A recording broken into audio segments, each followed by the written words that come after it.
This is the talk of Music City real estate.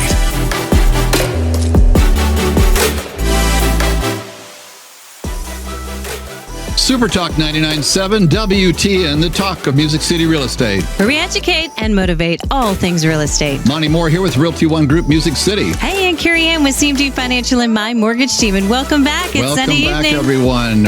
And we want to remind everybody before we forget that please send those questions into questions@talkmusiccity.com. This show is driven by those questions. Please continue to send them in or send them to #TalkMusicCity. Hey, yes, and this also is a podcast, so please subscribe. You can call up any of these shows anytime and listen to them at your leisure. We're on iTunes, Stitcher, Google Music Podcasts, plus many other podcast platforms. And you can also watch the show on our YouTube channel and Facebook page. Simply search The Talk of Music City. Carey Ann, this is going to be one of my favorite shows. I know that already because we have one of my heroes in life, Mr. Tom Henry with Feed America First. Yes, welcome, Tom. Well, I'm glad to be here. Monty's given me plenty of strange opportunities to tell my story, and I'm looking forward to doing that today. Well, it's an exciting story, Tom. I'm telling you, I'd say this with all sincerity. You challenged me to be a better man, brother, and I mean that with all my heart. When I first saw this ministry or this service, or I'm not sure what exactly to refer it to, when I saw it about, 5 years ago maybe, it touched Connie and I's hearts. We were at a special meeting, which we'll talk about later, and you guys have been just huge in our hearts, in our lives ever since that time. So thank you for all you do. We're going to really delve into it tonight and hear your story, how it started, what you do, the lives you touch, and so forth. Thank you so much for being here. Well, I'm honored to be here and have a chance to talk about what we do, because I feel like I'm just kind of an everyman, and I've just been blessed with enormous opportunities. We'll have to go back to 20 years ago. We're about to start our 20th year of operation, so I'd like to talk a little bit about the year before that. In 1998, I was in the restaurant business for 30 years, and I was with Rio Bravo Cantinas the last 15 over on the West End, and I was restless with my career. The company had been bought and sold a couple of times. Meanwhile, my Bible study group at Bethlehem United Methodist in Franklin was studying a book called Halftime by Bob Buckner. And the essence of the book is that this man had always figured that once he'd made it, he would spend more time with his family. Well, unfortunately, his 18-year-old son drowned before he had a chance to do that. And out of his grief, he wrote this book about the difference between success and significance. And I found myself measuring up a little short. I felt like I'd been successful. I had 3 kids in college, and my home was paid for, and a long and steady marriage, and I'd had a good restaurant career for 30 years, but I didn't feel like I was as significant as I perhaps could be. So I decided that I would start volunteering time. I'd never given time before. I'd hosted fundraisers, I'd made donations, written checks, but I'd never donated my time. And I decided that since I was in the food business, I would donate my time to feed the children, helping to feed people. And once I was it the connection of the restaurant is why you were thinking of feeding people? Well, I felt like, that's what I'm comfortable with, so let's start there. Sure. And my concept at that time of hunger was really very, very limited. It was the homeless guy out in the parking lot that was panhandling, and then after the people left, he'd go in and buy a pack of cigarettes or a beer. And so I didn't really have a very true idea, but I decided I would volunteer my time. And so I started going down to the Feed the Children warehouse in Nashville at the time, and started learning some of the dimensions of hunger and who's getting served and how they get served and what the circumstances are that lead people to that. And I was so touched and so motivated so that became the most important day of the week to me, the few hours I would go down there and spend. And I met a like-minded man, Don Herbert, who had taken over. Feed the Children had gone through a scandal at that time, and he was the guy that came in to clean it all up. And so he and I started collaborating. And what we found was that almost all the food support was going to the metropolitan areas, and that makes good sense because that's where the majority of the hungry people, or the highest density of hungry people, are, and that's where the decision makers are, and the transportation and money. But the fact is that it's just barely over 50% of the people who are hungry in America. The truth is that the poorest 75% of the counties, rural counties, are the ones where the other half of the hungry people are. Wow. So we felt like we could use our collective business experience, him in logistics and warehousing and me in food service and food, and to try to steer some of the food to places that were harder to get to. And so we started dreaming about that. And harder to get to. Let's pause for a second. You're talking about rural areas? Yeah, areas outside the metropolitan areas. Okay. An example would be, when I first started, I was picking up bread at a day-old bread store. I'd go in my pickup and pick up whatever they didn't sell at the day-old bread store, which meant, I guess, it's 2 days old. And I started taking it to hunger relief places in Nashville, and I found out none of them need bread because they all have grocery stores around them that all have bakeries, and there's just so much bread that comes out of those bakeries. And I mean, they were throwing away bread all the time. Yeah. But when I got to Murfreesboro, where our warehouse was, nobody had bread because none of the grocery stores at that time had bakeries. And when I got further afield than that, bread was such a luxury, and we see it as just such a commonplace. Wow, yeah. There's plenty for everybody, and that's not true. So once Don and I decided that we needed to take a look at building an organization to serve in rural areas, then things kind of started to progress. Don and I both left our jobs and chartered in June of 2000 with the intent to see if we could make a difference. The basic equation that drives me is that in the United States of America, according to a book I read about food surpluses, 40% of the food produced in the United States ends up in the landfill. And if you think about, can we underline that for a second? It's stunning. 40%, almost half of the food created in this country goes in landfill, and that's even after we feed people all over the world. And yet we still 40% is going in the landfill. That is staggering. Meanwhile, at the same time, there's between 38 and 50 million Americans that are having to worry about their next meal. Worry about how am I going to pay rent or my utilities or my medicine and still feed my kids. And so often food is what's cut out. So we got this huge disparity, and where the rubber meets the road in my mind is children, because a child that goes to bed hungry or goes to school hungry is distracted, and they're already handicapped when they start. They're not going to learn to read at the same rate. They're not going to socialize at the same rate. So they're kind of starting with their foot in the bucket because of hunger. Now, a lot of counties now have feeding programs, and that's great, but it's not all the counties, not all 95 of them, I don't think. So that's the social cost that's being paid because there's people who don't have enough food. Mm-hmm. So there's plenty of food, and yet we still have this need. So Don and I felt like our mission was to plant ourselves in the middle of that supply and demand equation. How do we move that gross surplus of food to our neighbors who need it? And we don't do anything international, and that's not a morals driven thing. There are people who are called to do that, but our calling is to feed our neighbors. Well, I love that. Part of it is Feed America First. I'm a big believer that we need to put the oxygen mask on ourselves before we go around the world trying to do the same thing. So I so appreciate that conviction. Always have, and always felt a great connection to that cause. Well, this has been such a rewarding deal. I mean, I don't mind confessing we've been making it up as we've gone along for the last 19 years, but I believe that because of the way our food supplies have grown, because of the way we've been able to build this network that far exceeds anything Don and I had envisioned, I just believe that we're doing what we're supposed to be doing. So let's step back just for a second, Tom. So let me get this right. So one day you come home and tell your wife, hey, I'm going to quit my job and I'm going to go out and feed the hungry. How well did that go over? I mean, I know she's a sweetheart. I've met her. She's a lovely lady. It went better than I thought it would.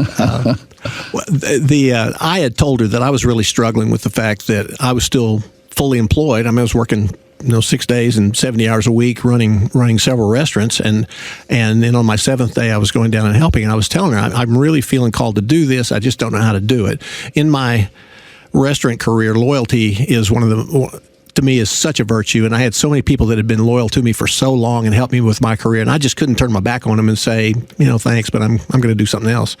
And I was saved from that because a new company bought our company, and they came in and gave me the old we've chosen to go in a different direction talk. And perfect. It gave me it was a sign. It was. Yeah, It was for quite the sure. affirmation. The HR guy whom I'd hired and trained that had to deliver this message, he couldn't understand why I was So happy. so elated Yeah. at what he said. But to me, it was God answering my question about how do I do this. So Linda had known about my frustration, and I went home with her, and I went home to talk to her about it, and I told her, this is what's happened, but because of the role that I had played in the previous 15 years with Rio Bravo, where I'd run the first restaurant and we'd built the company to 74 restaurants. They were very generous with their severance because they were frankly concerned about all those other people that were loyal to me, and so they overpaid me. And so Linda and I decided we would use that severance and buckle down and live as inexpensively as we could in Williamson County and make that severance last for a year or longer. And she immediately got a second job and worked that second job for 6 years. And so she's been a willing and able partner the whole time. She sounds amazing. That's She is. incredible. That's She an is. incredible start of the story. You know, I love it that you have that kind of a conviction. I love that to have that kind of testimony, Tom. I have a conviction that before people believe the message, they've got to believe the messenger. And that's one thing I love about you so much, because you can't argue with the messenger here. He's speaking from his heart with this experience. And we're going to talk a little later about my experience with Feed America First from the standpoint of that one big event that we all gathered around. We're going to talk about here a little bit. But I remember thinking about you in that process when I remember, as hard as it was for me, I remember you being out there for a year all by yourself with that pickup. That always got strength and encouragement from that reality. So thank you again for leading the way in this. Oh, happily. Yes. Yes. Hey, so thank you for listening. But we're going to take a short break right now. But when we come back, we're going to continue our talk and talk about this amazing organization, Feed America First. You've been listening to the talk of Music City Real Estate. Super Talk 99.7 WTN, the talk of Music City Real Estate. Where we educate and motivate all things real estate. Monte Mohr here with Realty One Group Music City. Hey, and Carey Ann with CMG Financial and my mortgage team. Great to see you again tonight, Carey Ann. And this is a little different show. You know, we're usually always talking about real estate and mortgages and how people can, get through one to get to the other and get their financing when it's been tough. Last time we spoke about Ribbon Homes, which was an amazing topic where we absolutely help people bridge the gap between a contingent offer and a non-contingent offer. I thought was one of my favorites, but I think this one's going to trump it tonight because we're with one of my favorite people on the planet, Mr. Tom Henry of Feed America First, and talking about the history, talking about how people can help, talking about what they do for the local community here in Middle Tennessee, and just great to have you here, Tom. Well, it's my pleasure to be here, and we get to talk about my favorite subject anyway, Monty. I hope at some point you'll share your tale of how we got engaged together. Well, we'll do that. Are you avoiding that? I could still see. My wife every once in a while breaks out those pictures of me with that white leisure suit on and my hairy chest hanging out there. It was kind of scary, to be honest with you. But I can't wait to hear this story. This will be a good one. So one of the let's just jump right in that then, Tom, since you brought us to this point. One of the fundraising events that you guys have every year is called Dancing with the Nashville Stars. Yeah, we started that almost 10 years ago.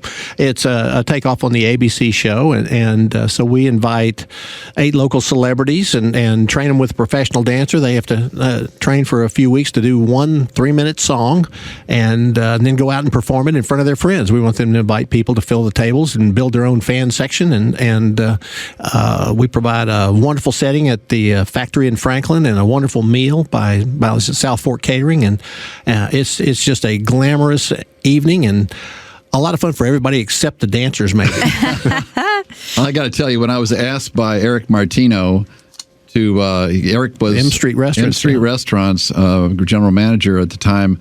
He was one of the dancers, and we didn't know anything about it. He just invited Connie and I to come to a fun event, and we had no idea what we were coming to. And that was the night when as soon as you said, what you did that night, we fell in love with the organization. And about 6 months, 8 months, 10 months later, whatever, he said, "Hey, we're looking for some dancers." And I didn't say, "No way." I said, What did you say? Yeah, he was very emphatic. I was pretty emphatic about it. I don't dance, Uh-huh. And anyway, so those who know, I've got big feet and long legs, and I'm not very coordinated. But anyway, it's another story. But well, there are two significant achievements that you left with us. One is you were the tallest dancer we've had so far. There you go. And nobody else had as white a suit for Saturday Night Fever as you did. So get this part. When we were there, in the first meeting together with those volunteers or suckers, I'm not sure what they're. No, those volunteers, because we call them volunteers. Yeah. It was a true privilege to do that. I had asked. I said, I'm 6'6". Can we make sure that I have a tall dancer? And so a few weeks later, we go to this because each one is paired. Each of us is paired with a professional dancer. So I get to the dance studio for my first lesson, and who should show up but this young lady about maybe 5 feet tall. And you being 6'6". 6'6". 6'6". Well, they say opposites attract. A true Mutt and Jeff situation there. There we go. But then after towards the end of the dance lesson, I realized why I was blessed to have that. After 3 back surgeries, to be able to swirl around a small person was really an ideal situation. Yeah, that's what we had in mind. There you go. But on that topic, I think that and I think that ever since then, you guys have generated enough funds to feed 1 million people that night. Is that true? That's our goal. We've been very good stewards with the money that's donated to us. For every dollar that's ever been donated to us in the last 19 years, we've been able to provide enough food for 10 to 15 meals. So on that evening, our goal is to raise enough money to allow us to provide enough food for 1 million meals, and we've achieved that the last 3 years. So everybody listening tonight, today, whenever you're listening, because you remember you can watch it, look at us, watch us, listen to us. I'm sorry, on all the podcasts we've talked about in the past, and especially Facebook, where the talk of Music City Real Estate. For those who are listening or watching us right now, be sure and pay attention to that. What is the date of that event, Tom? It's typically in November, isn't it? Thursday, November 7th. Okay, so you already got it scheduled. Thursday, at November, the factory in Franklin. In the factory, and we're thinking about a possible superstar blonde mortgage lady who may be part of one of those dancers. That would be so cool, Carey Ann. That'd be so cool. That would. We'll think about it. We're going to work on closing that deal. Yeah, we are. But anyhow, it's a tremendous event. It was a pleasure to get to know you guys. We've been and absolutely love you ever since. So you mentioned a topic a minute ago, Tom, about how what good stewards you have been with the financing with this organization. I heard one time we were talking that something like 94% of every dollar goes back into the field to take care of the people. Is that kind of still the number? It's a little bit higher than that. Last year, we gave away $35 million worth of food on a budget of about $800,000. So that's about 2.2% overhead. So 97.8% actually went to helping people. Wow, that's just incredible. Well, it takes a lot of part because so often it's 10% that's going to help the people and whatever the cause is. And no offense to any causes out there, but to have the result of being how much again? Almost 98%. Almost 98% goes to the mission. Now, there's a couple parts to Amazing. that. One of them That's is I have a small and very efficient staff. Another is that we use a tremendous number of volunteers and welcome volunteers. And the third part of it is all the food is donated from manufacturers and distributors that want to see food that they can't sell, want to see that something good happens to it instead of going to the landfill. Yeah, can we break that down? Let's talk about where does the food come from so people can understand that. Well, every company manufactures or processes more food than they can sell. They want to make sure that if one of their regular customers orders that they have at least that much on hand. They don't want to ever have to tell anybody no. And in this day of just-in-time inventory, that means that if your biggest customer is Walmart, you don't ever want to have to tell them you don't have what they need, so you're going to over-manufacture, which leaves them with products that they can't sell. Now, almost every company I've ever dealt with has wanted to do the right thing with it. They want to give it away before the sell-by date. And there's positive tax consequences for them to do that. So if we can get on their list as one of the places that they'll call, then we'll get a chance to distribute some of that food. And part of our success has to do with the fact that we run Feed America First like a business, which means you honor your commitments. You're where you're supposed to be when you're supposed to be there. And we find that with every one of our suppliers, we may have been the last man on the list, but we've worked our way up to the first man on the list because we always show up. And so our partners generally are giving us more and more each year. And so we've been challenged each year to figure out how we can give away even more food. Nice problem to have.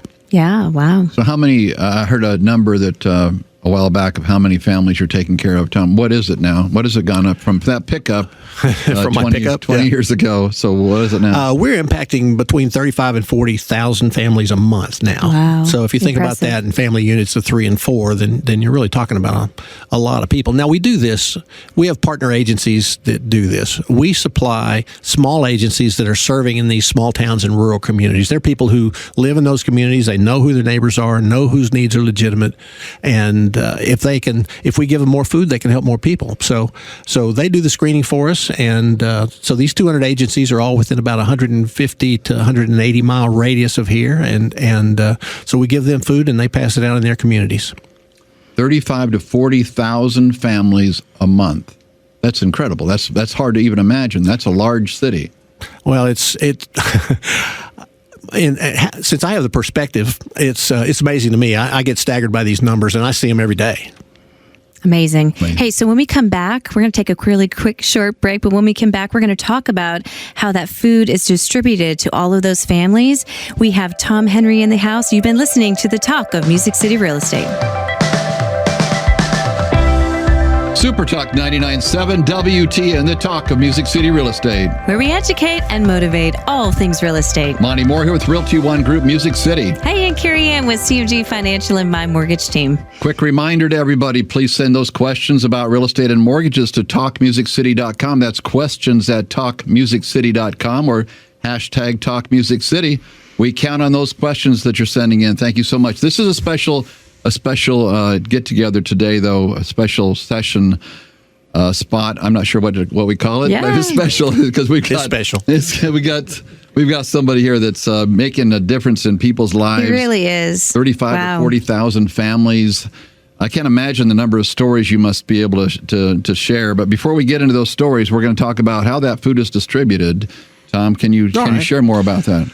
When companies want to give away food, it's by the pallet load, by the tractor trailer load. It's much more than a little church food pantry can handle. So our role is to go pick that up, bring it back to our warehouse, and then we distribute it to those little church pantries. And the way we do that, we have a collection of tomorrow I'm going to be in West Tennessee out near Adamsville, and we have 25 church pantries. They're going to meet me at the designated place, and we'll have taken a tractor trailer load of food to them. We'll distribute the food out to them, and they'll take it back to the families that they help. They generally help between 12 and 100 families in their community. So they know their neighbors. They know whose needs are legit, and I wouldn't pretend to go in anybody's community and try to make decisions about who should get food and who shouldn't. Our job is to give it away. So it's mainly through the churches that are good? Yes. We don't feed families directly in any occasion. It's always through these partner agencies that know the people better than anybody else would. Yeah. I believe that there's a huge accountability and a huge power in a loaf of bread given in love by a neighbor. When you need help and somebody knocks on your door and helps you, that matters. And that's something that can't be done from arm's length. Can't be done by an organization in Murfreesboro to somebody in West Tennessee. Now, is everything in Tennessee directly? We get into southern Kentucky and northern Mississippi and then down to the outskirts of Birmingham and Alabama. Okay, great. So about 45 counties in Tennessee, and then maybe another 20 spread among those other locations. So we give food away in 6 different locations every month. Amazing. So Tom, you must have some incredible stories of how this has influenced people and their futures. Being at a point in life where they had to ask for food or they were in need of food like that. Can you share any of those stories with it? I've got one of my favorites. There's a guy several years ago. A guy named Mark came to me. He's a farmer in Cannon County, and like every good farmer, he knew all his neighbors and because they help each other, and he just had those old time values that if a neighbor's in need, you go help, and so he just has always lived that kind of way. And he came to me one day, just virtually in tears himself. He said that his daughter Ellie had just started kindergarten.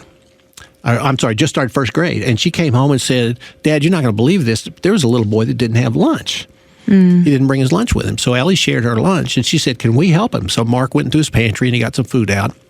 And he and Ellie went out the next morning, Saturday morning, and went over to that family's home and anonymously left the bag of groceries on the doorstep. And Mark was really embarrassed about that because he felt like he knew all his neighbors, but hunger is such a matter of it just beats your ego down. And people who are hungry, a lot of times nobody will know it, even people who live next door to them. It's kind of the silent assassin in that way. So Mark started paying attention now that he was embarrassed because he didn't know his neighbor was hungry, and he started finding out there were a lot of hungry people in Cannon County. And so every Saturday, he and Ellie would pack up the groceries that he could get out of his pantry and start going around and dropping them off. And he never would let anybody know. He'd always wait till nobody was looking, or he thought nobody was looking.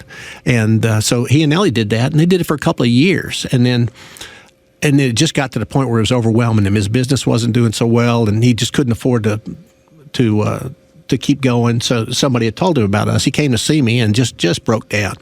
And I said, we can help. Let's give you some food so you can go help people.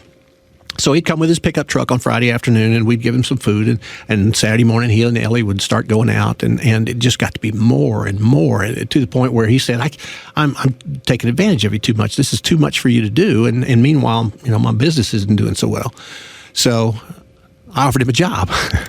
So he, right after that, he came to work for us driving. But the story that he told me that motivated me the most, one of the ladies she had 5 kids, 4 grandkids, and her daughter living with her. And her daughter had some pretty bad personal problems. And so she's got this household of the 6 of them, and she was living on Social Security, which is about $25 a month in food stamps.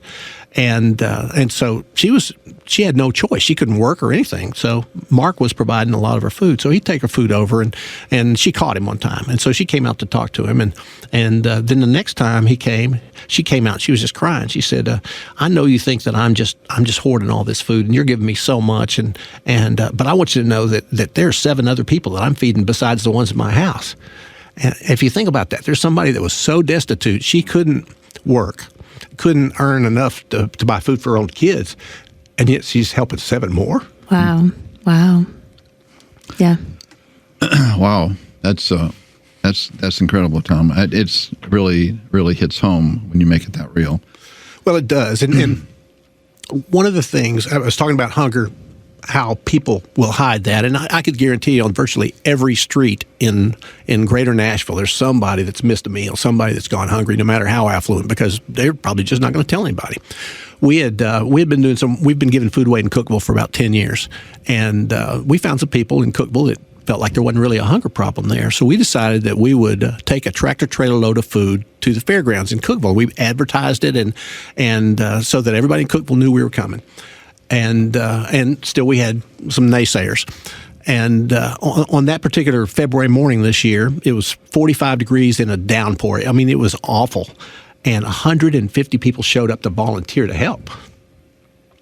And 840 families. Wow. So how could you say there's not a hunger problem when, that represents a couple thousand people? Wow, yeah. That needed help that day.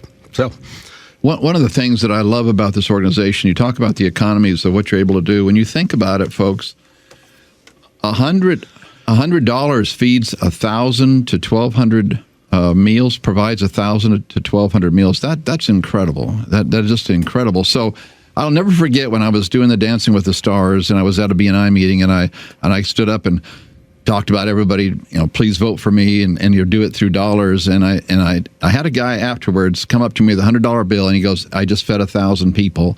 He said that felt so empowering. Yeah. And think about that. A $100 bill is providing enough meals to feed 1,000 to 1,200 folks. That's empowering.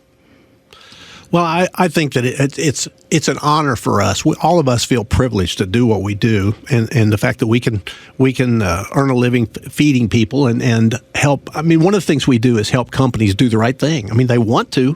It just needs to. We just try to make it easy for them so that they can get the benefits from it too.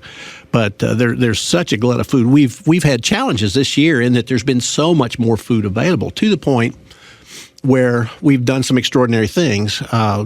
This Cookeville trip was an example where we just had an extra tractor trailer load of food, and we just decided to take it to Cookeville and give it away. We're doing the same thing in Lebanon.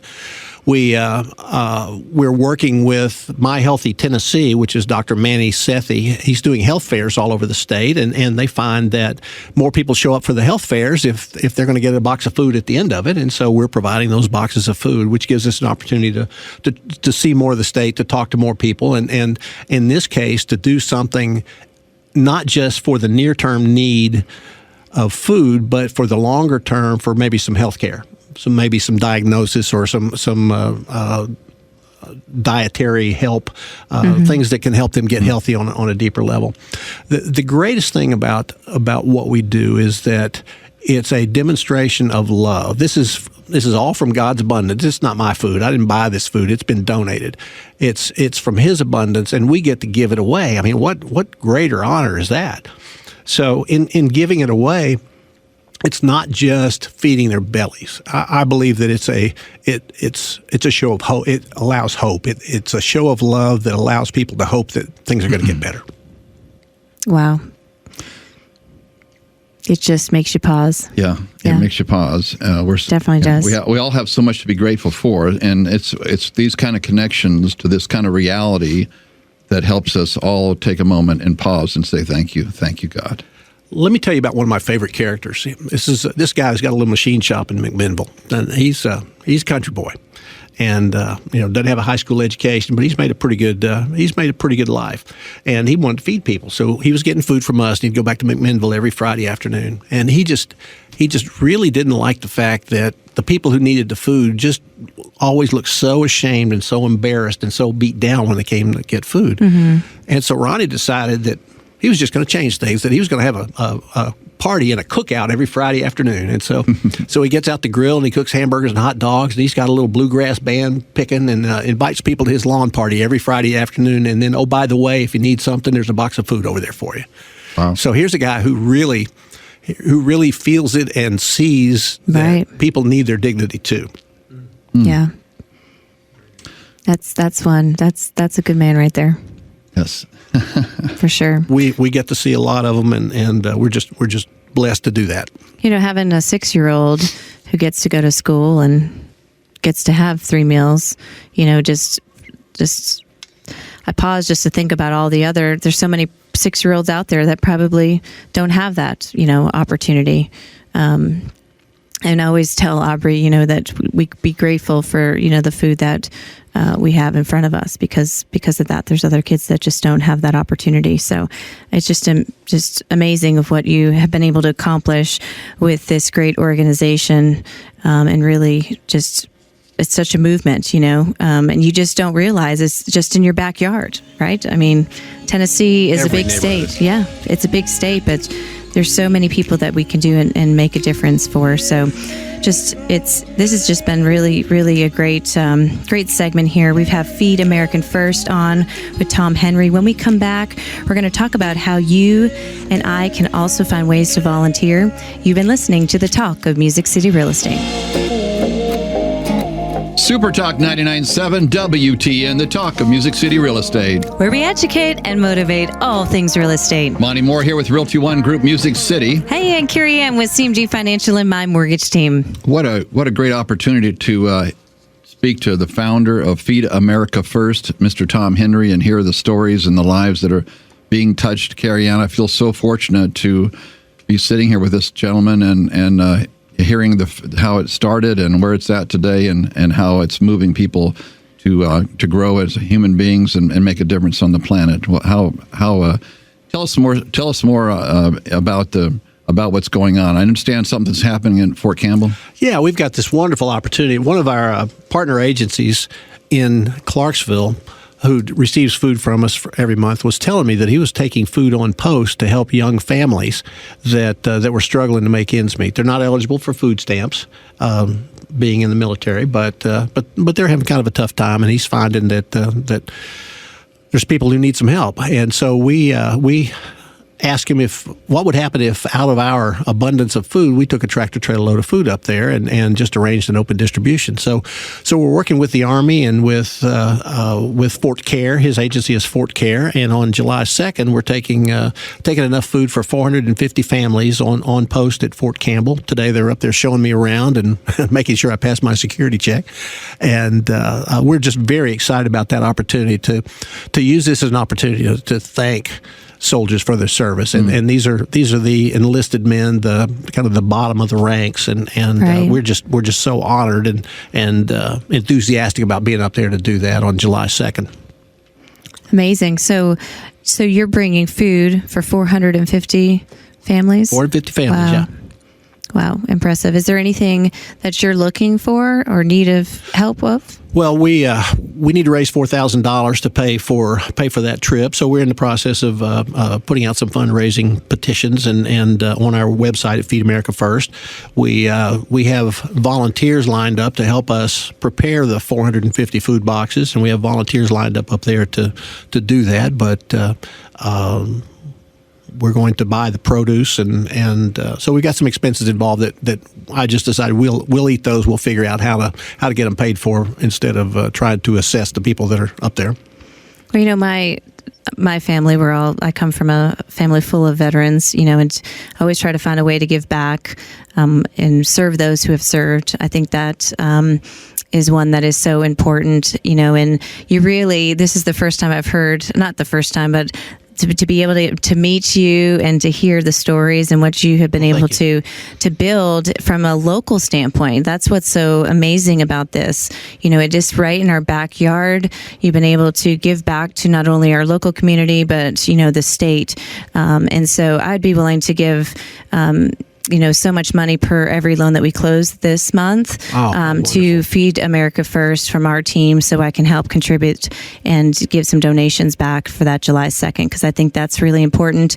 These people fight for our country to keep us free and be able to do, and for me to have the freedoms to do what I love to do each and every day, and that's to serve so many families and have them gain home ownership. So you've touched me today. You've definitely touched my heart. So I definitely want to find a way to give back to you guys for sure. So we will do that for the month of June.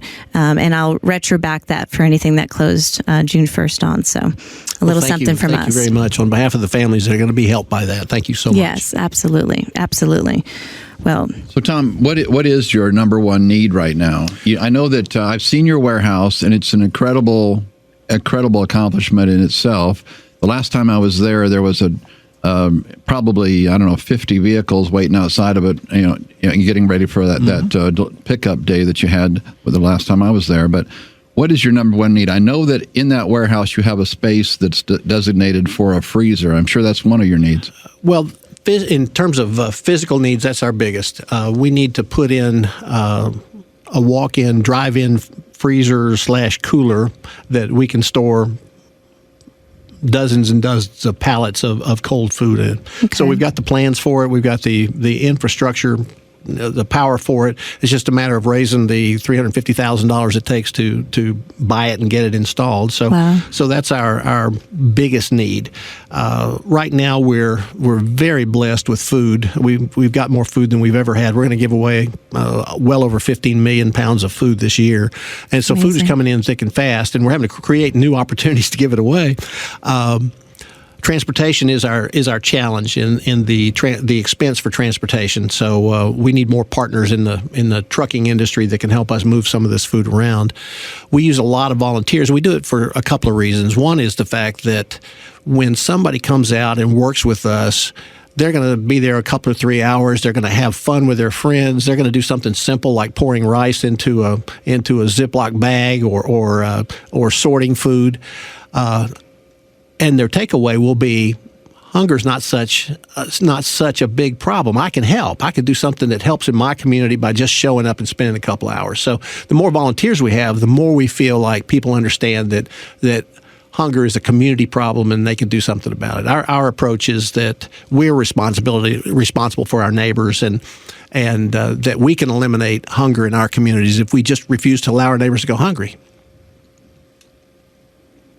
That was very impressive to me the day I was there at the pickup day, where you had I think it was a lot of school kids there. Yeah, it was really I'm sure eye-opening to them, and I'm sure I could tell by their behavior that they were feeling really great about the fact that they were helping to feed people there. But I just want to encourage everybody to take these take this to heart, to reach out to Feed America First. One thing we haven't done today is really tell people how can they get a hold of you and the organization.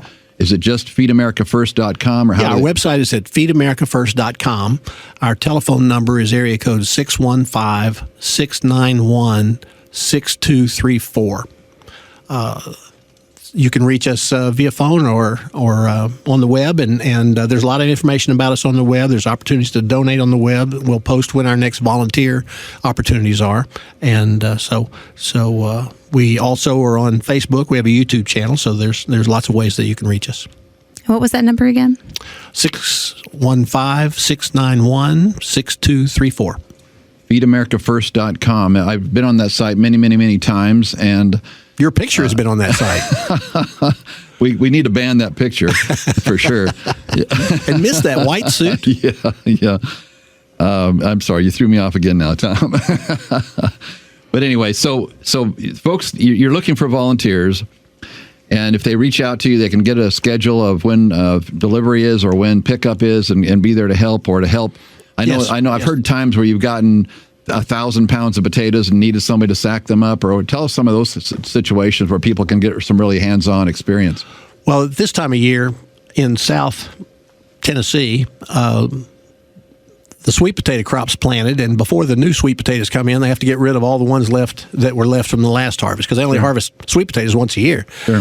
And so they've given away a lot of sweet potatoes. So we've had situations where we got a tractor trailer load of sweet potatoes in these giant 2,000-pound bins that still had the field dirt on them. Wow. That were delivered to our place, and so we would gather a crew of 50 or 80 volunteers to come out and bag them all up in 10, 15-pound sacks. So that's a fun and dirty day. Oh, I bet it is. Yeah.